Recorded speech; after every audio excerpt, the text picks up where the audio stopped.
Greetings, or good morning, good afternoon, good evening, depending on what part of the world you are in. This is BGD. And again, I'm going to do another live stream on what's going on over in the Ukraine. I'm not going to do many videos about this because there's a lot going on and information is starting to come out about the different causes. There are people that are speaking about this, the intellectuals and those that are experts uh, in that part of the world, the expert in the Ukraine, the Ukrainian history, the Russian history, uh, and people that are in international relations. However, I could only give my 2 cents as a layperson as far as what I see, and what may make sense to me may not make sense to you, and that is what makes us individuals and have our own perspective. Now, for me, I like looking at both sides of the coin. I like to look at the heads and tails, the pros and cons. Now, I looked at other people's content, and people that are pro Ukraine are extremely emotional because they may have family ties or friends or whatever their feelings are about it. And then there are people that are pro Russian that have their feelings about that. They have friends, family that are maybe serving, and people are in the war or participating in it. And it's sad all the way around. However, I would like to look at what happened behind the scenes that would make one person, that would make Putin go into the Ukraine. Now, like I like to always say, a person that is mentally disturbed may attack someone. They have a reason. It may not make sense, but they have a reason.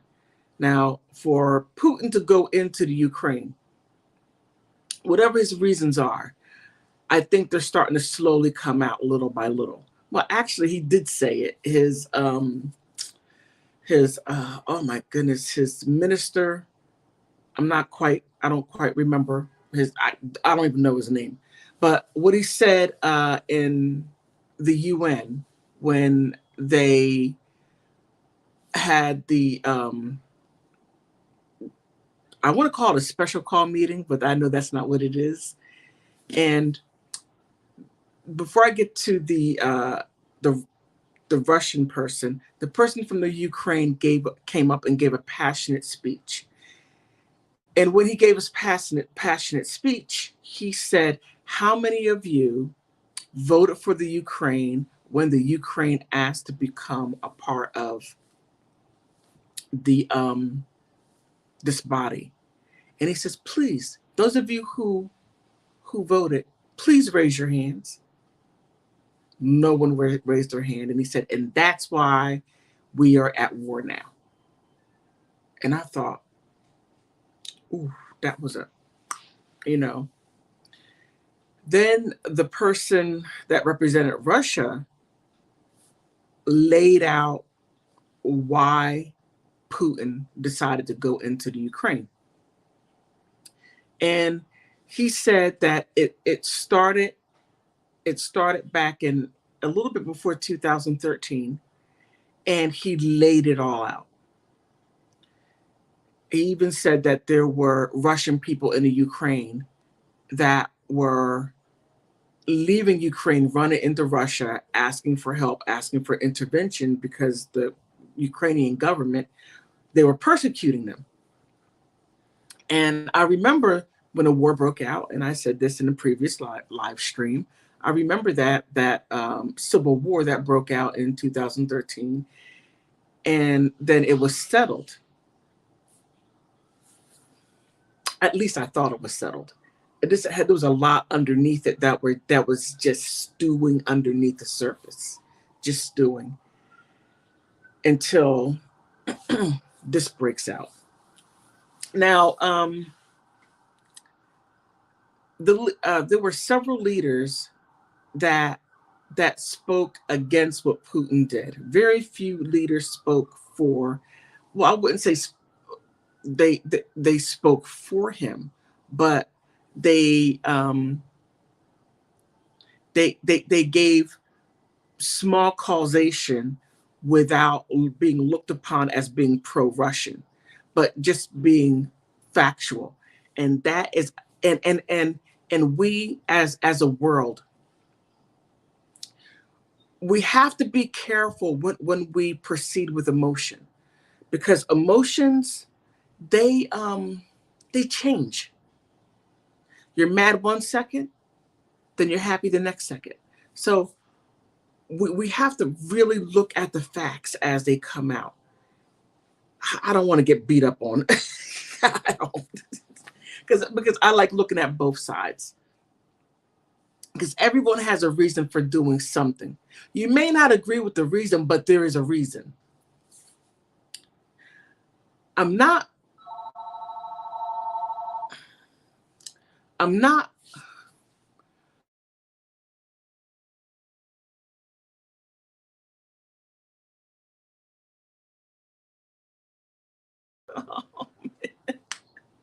Phone is ringing.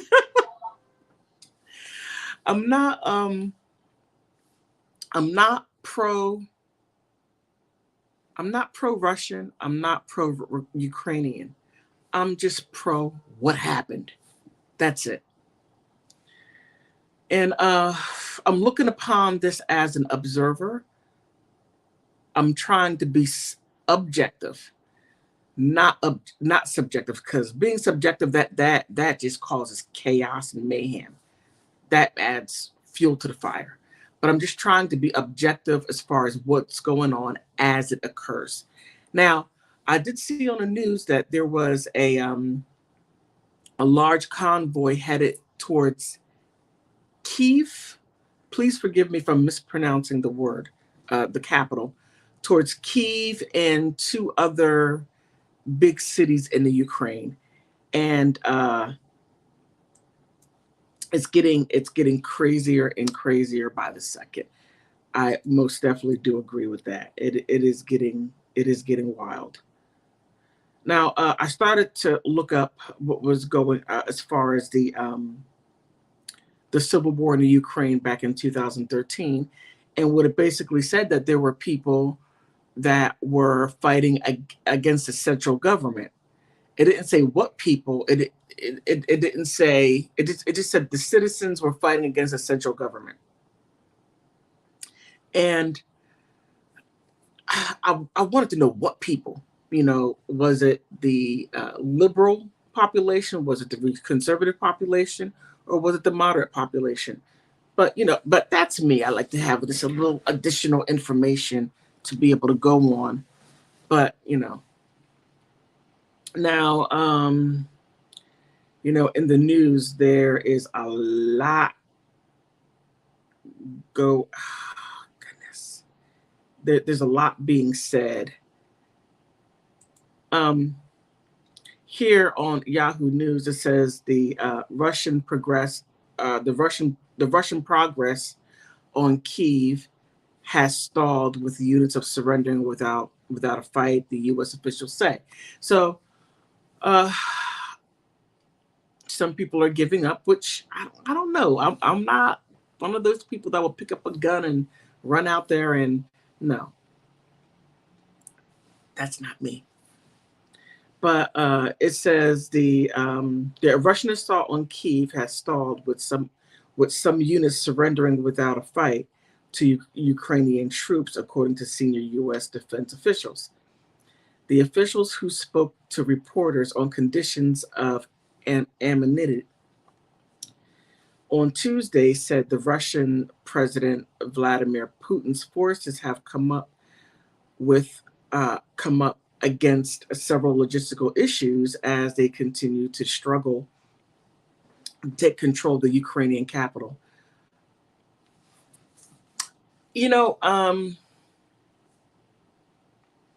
a little iffy, because one thing I know, that the U.S. Really doesn't have a good relationship with Russia, maybe a business relationship, an understanding, because the U.S. and Russia have gone at it over since the 60s.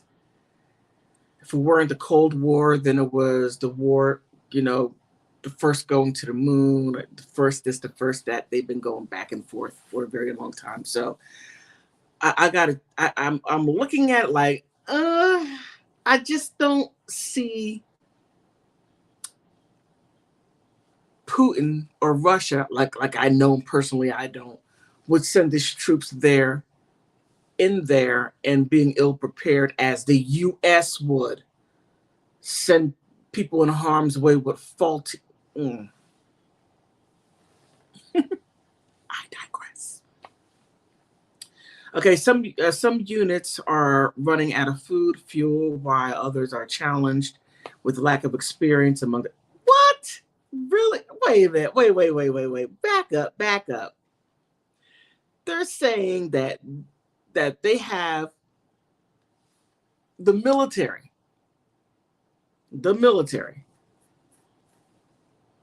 goes into the Ukraine, and some units are running out of food and fuel, and others also are challenging of lack of experience among the troops who never. Nah, I have to call cap on this right here. That doesn't make any sense. I just don't see any government sending people in to invade another country that has no experience. No. Even the crazy stuff the U.S. does, the U.S. wouldn't even do that. So I call cap on that. Doesn't make any sense to me. Okay, as a result, the advance on the capital remains stuck where it was yesterday, and some of the troops said to be surrendering to the Ukrainian military and civilians who have fought back to defend their. Really? Yahoo? Really? Are you? I want to know who wrote this. Rachel Sharp? I'm not sure, Rachel. I'm not sure. You have I just don't see it. Doesn't make, if it doesn't make sense according to Judge Judy, if it doesn't make sense, then it's not true. I think embellishing a little bit. You have seen it on the ground where units are surrendering, sometimes without a fight, the official said. The official said that the Russian forces are showing signs of risk adverse behavior among the troops, and as the invasion continues in its 6th day, there has been at least 6 days of evidence of certain risk adverse behaviors by the Russian military and others. The official said, according to the CNN. Well, okay, you got it, CNN. Rachel Sharp, you got to do a better job. But then again, I need to, because I'm reading this. I don't know. So it goes on to say, and you've got, and they've got a lot of these soldiers with conscripts, never been in combat before. Some who have believed they weren't.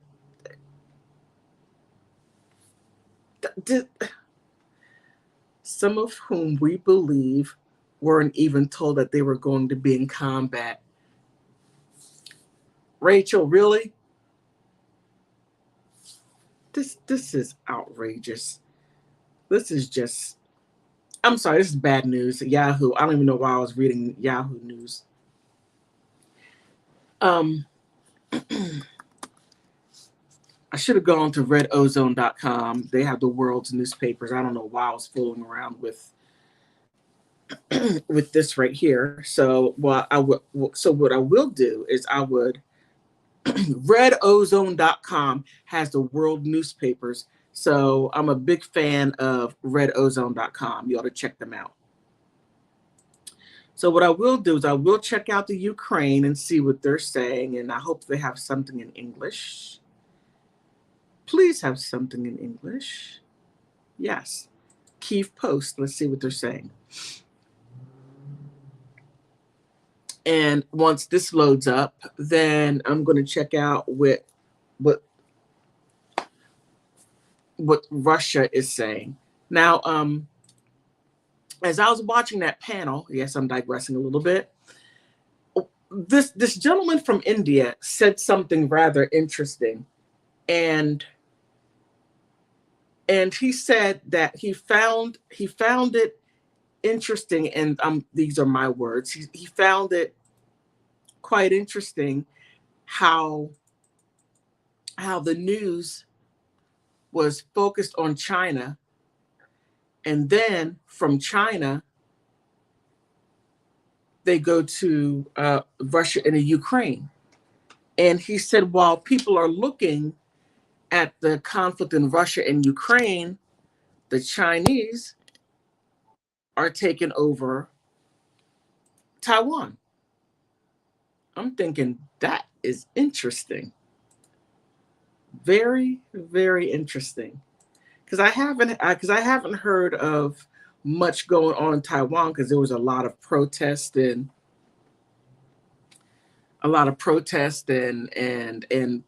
keeping communist China out of Taiwan. I'm thinking, okay. Now that he said that, that makes sense. But then again, India and China have been fighting against each other for such a long time. All right, now I found the news in the Ukraine. Okay, here, Kyiv Post, KyievPost.com, and it says, why is Russia violating security guarantees given to a peaceful Ukraine? Okay, now we're going to get into it. And it's written, I don't even know if I can pronounce a person's name. Ahmed Mohubuddin Siddiqui, I believe. Okay, it says, the first blatant Russian violation of the security guarantee given to the Ukraine under the 1994 Budapest Memorandum, I remember that, was in 2014 annexation of Crimea. Now, that right there, I gotta, once again, the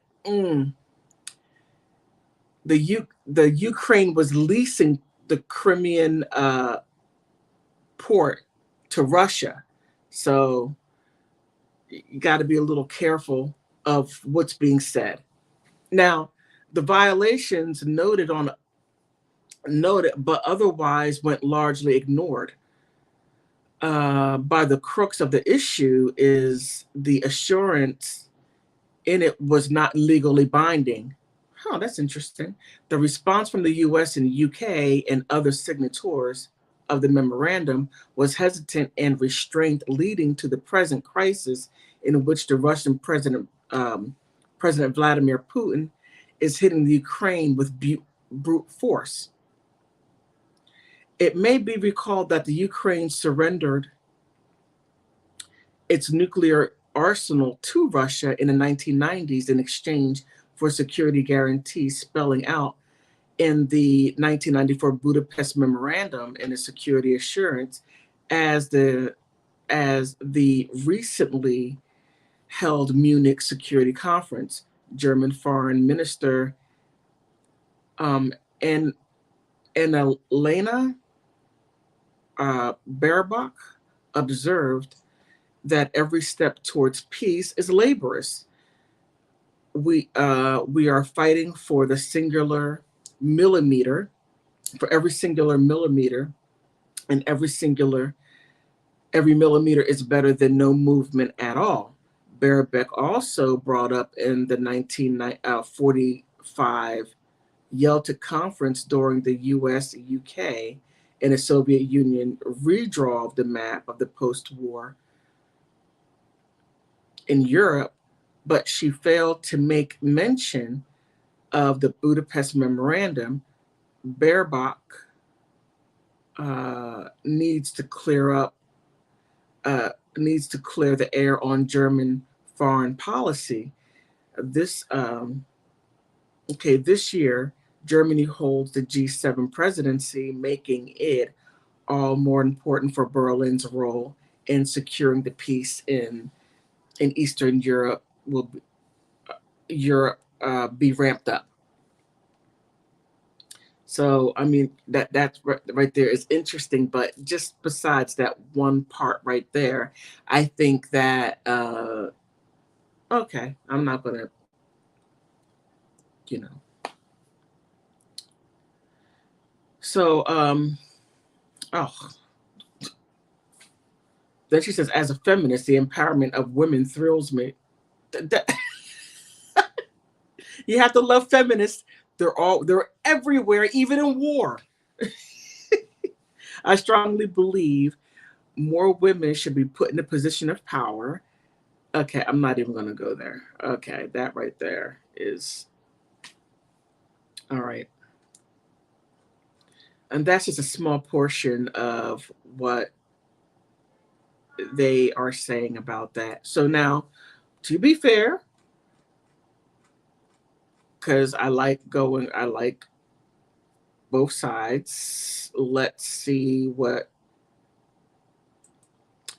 Russia has to say about this. And I'm going to keep this live stream short. I'm going to try to keep it under 30 minutes. So St. Petersburg's time, hopefully. Okay, why can't I get in it? Is it because I'm in the US? Okay, that's not cool. Okay, let me try Russian today and see. Can I get in it? But also, I would like to get India's standpoint and see what India is saying about this situation. I can't even get in there. This is outrageous. All right, all right. Let me see. India.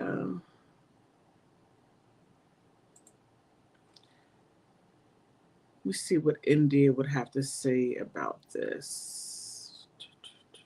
India right here.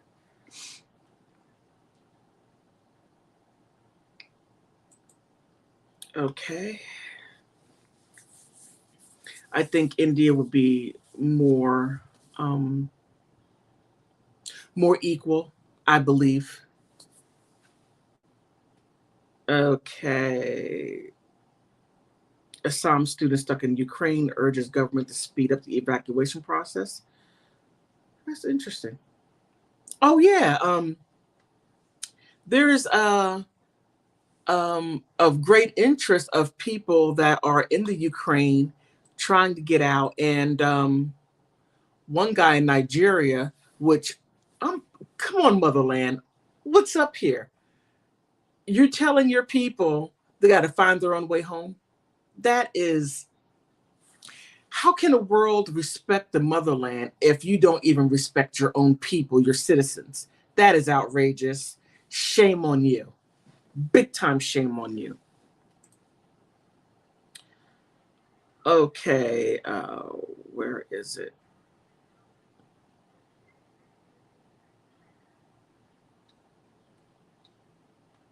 I thought there would be way more on the Ukraine. Okay, wait a minute. I got something. Okay, Assam government opens helpline for people stranded in war hit Ukraine. 10 students reach out, and they're the 10 students, but you can't see it. Ooh, uh, Guwahati, February 28th, 10 students from Asim stranded in war-torn Ukraine have been evacuated along with other Indonesians so far and they have reached New Delhi and Mumbai on separate flights. Okay, I thought they were going to go into more, and I thought, Indy, you're going to give more info.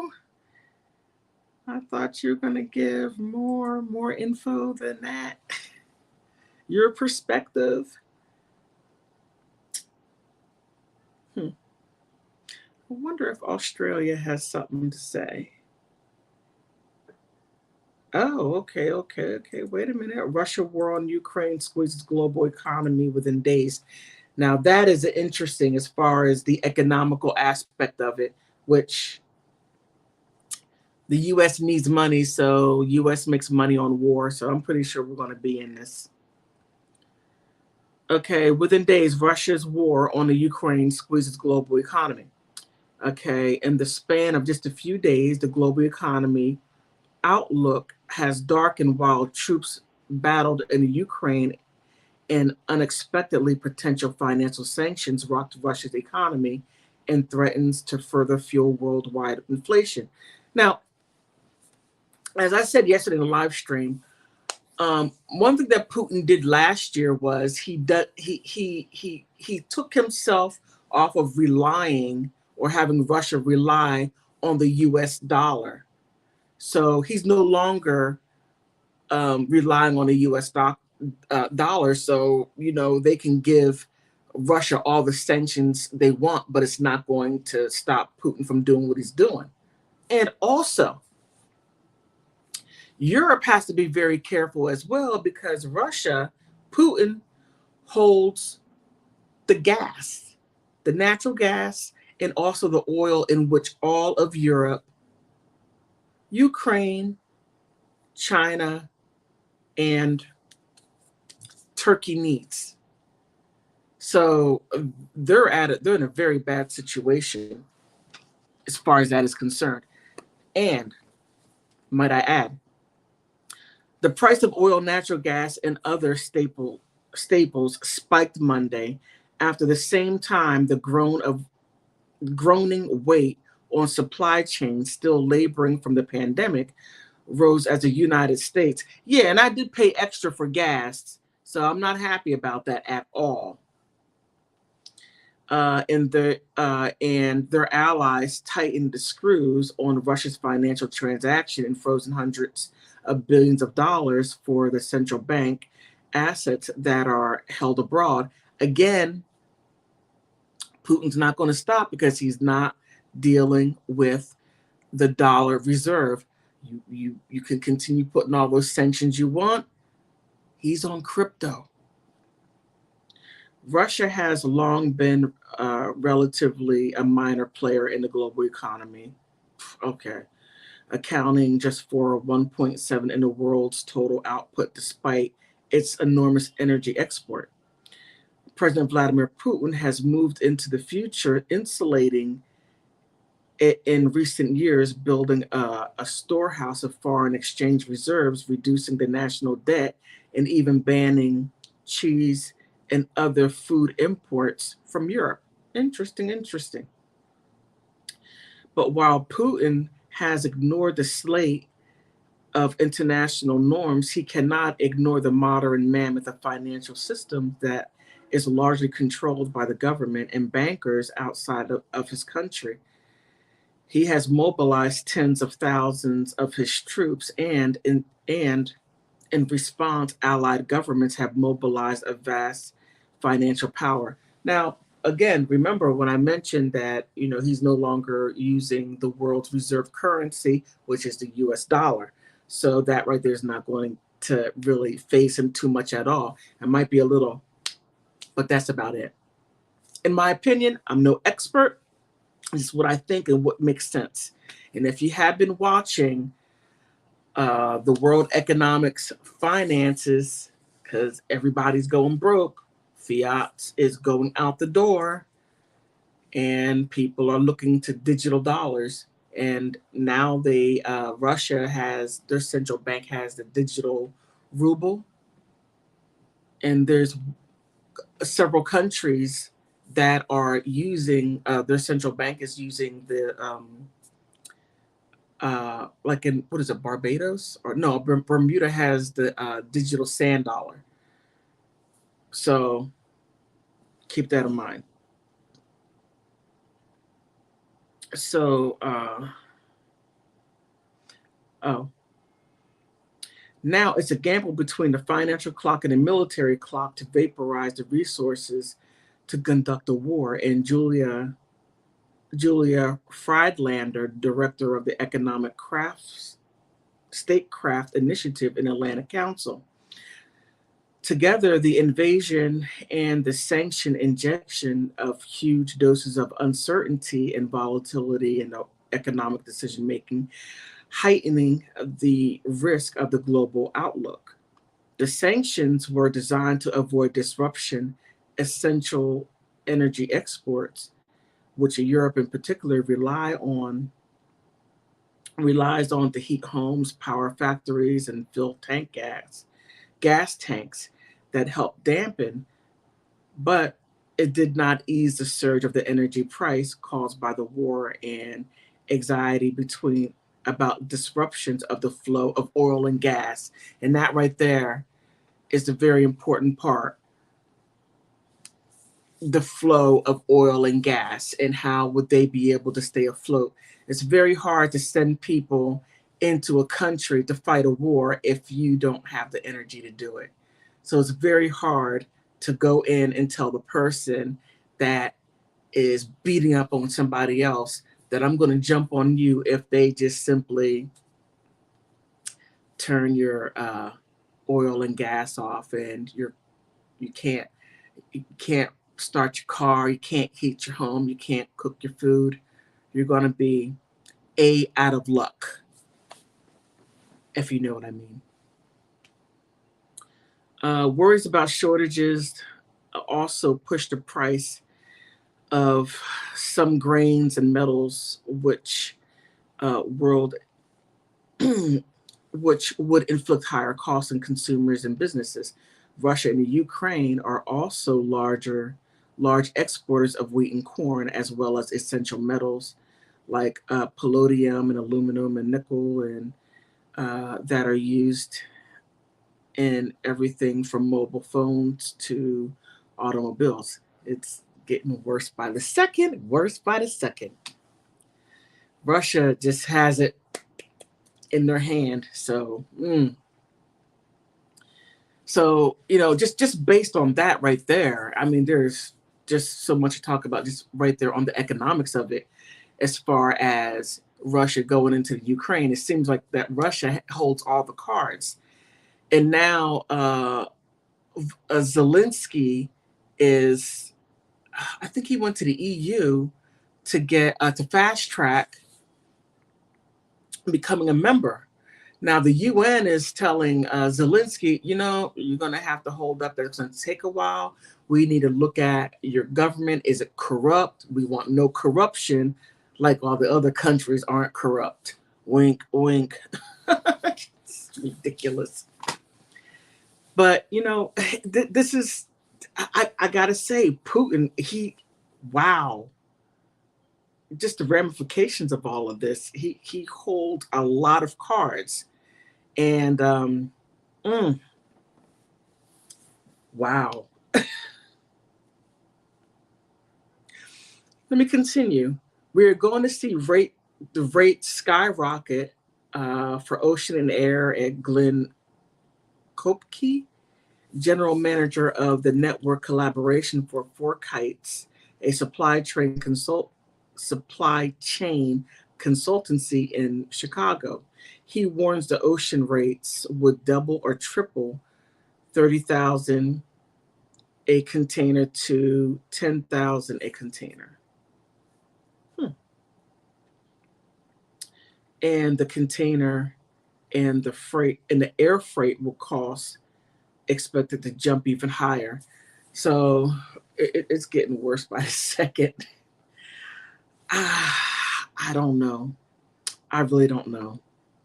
So no, so right now Russia closed its airspace to 36 countries, which means shipping planes will have to be diverted roundabout routes, leading them to spend even more on fuel, possibly encouraging them to reduce their size of their loads. Whoa, whoa, whoa, whoa, whoa. Oof. Oh my goodness. We're also going to see more product shortages, Kopi said, while it is a slower season now. He said companies are ramping up for the summer volume, and that's going to have a major impact on supply chains. In the flurry, in the flurry of up, in the flurry of updates Monday, several Wall Street analysis on economists acknowledged that they had underestimated the extent of Russia's invasion of the Ukraine, and the international response would with events rapidly pulling up assessments of the potential economic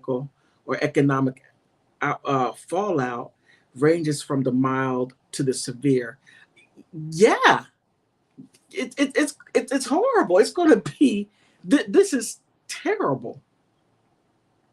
Inflation was already a concern, running in the United States at the highest since it has been since the 1980s.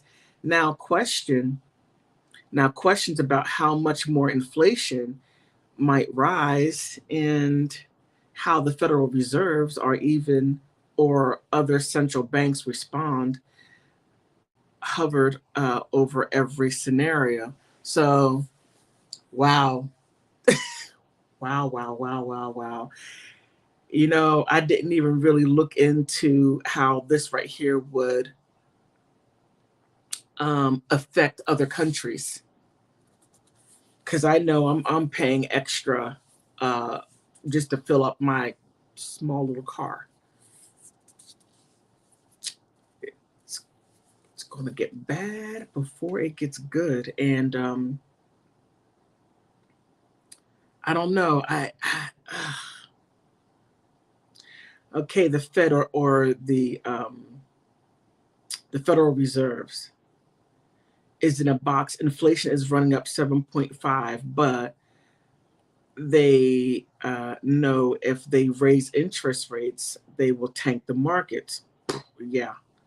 And Desmond Leachman, a senior fellow of the American Enterprise Institute, the policy choices aren't good, and I do not see how this is how this has a happy outcome. I don't see how it's going to be a happy outcome either. I mean, many countries are going to, many people, millions of people are going to, billions of people are going to suffer from this. And I'm sitting here thinking, did Putin think this? I'm pretty sure he thought it all the way through before he invaded Ukraine, as far as what the outcomes will come, how other countries would be affected. So so I'm sitting here thinking, before he did invade the Ukraine, there was a lot of talks. Man, oh man, oh man. Well, this is what I have so far. So, hold on to your pockets, hold on to your pocketbooks, your wallets, because it's going to be a serious, serious bumpy ride. Whether if you agree or disagree with me, this is besides Ukraine being invaded, which is terrible, and I wish that there were a way to where they were able to work it out as far as the internal struggles, because there were internal struggles to where, um, as I said in the previous video, that there were three factions. You had the liberals. I don't remember the terms. They had the liberals, the moderates, and then you had the conservatives. And there were more moderates leaning toward the conservative side than there were the liberals. So there was a lot of issue there. Now, how that played out as far as the average citizen, there was a lot of fights going on and people getting hurt. And there's just a lot of issues going on there, a lot of internal issues which I wish could have been handled differently. And Putin said something rather interesting. He said the Ukraine and Russia are one people. Well, actually, that's true because they all were one people. They're Ukrainians, but the conservative Ukrainians wanted to be a part of Russia. Now, as I said in my first live stream, that a person said to me, she said, "Why not just take the Ukraine and take it, just divide it, and those who want to be a part of Russia, let them integrate with Russia and make that part of Ukraine a Russian city, and then the other Ukraine have them absorb themselves into the European countries or Eastern European countries. I don't know." And that would be a hard one because no one wants to give up land. No one. But having said all that, I would strongly suggest to go to redozone.com. I get nothing out of promoting it. Redozone.com has all the world's newspapers, magazines. I've been using it for years. And it has all different languages all over the world. So give them a check out, so a shout out, not the shout out, but check them out to see if you can find info in a language that you speak. Because sometimes looking at what's going on in the Russian newspapers or the Ukrainian newspapers, of course, they're going to put their spin on it because it's what's going on in their neck of the woods. Now, if you go outside of it and have an objective look, and I don't want to say or give the thought that I'm saying that people in the Ukraine or in Russia cannot be objective or show objectivity, which yes, they can. But however, if you want additional objectivity, redozone.com, and they have the world's newspapers, and then you can follow along there. But having said all that, I didn't expect to go this long. Okay, well, I wish the best for all sides. I hope this really stops. Everyone can get what they want. And most of all, like, subscribe if you like my content, even though this is out of what I normally do. But I think it's important just for me to stay abreast of what's going on and to give my perspective, because I do have something to say. Outside of that, like, subscribe. Most of all, thank you for stopping by. Bye. Signing out.